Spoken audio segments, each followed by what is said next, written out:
napakalayo namin, nagla-live kami, tiga dito ka sa Davao, lalo na sa Buhangin.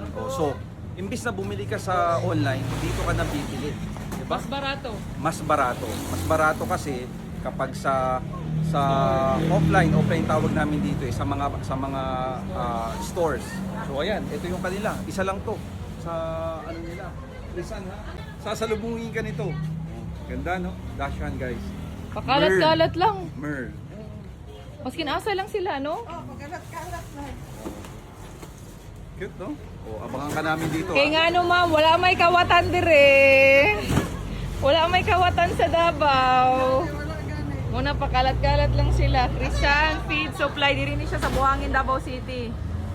Taga Buhangin, Bayami. Antayin namin kayo dito sa Buhangin, Davao City.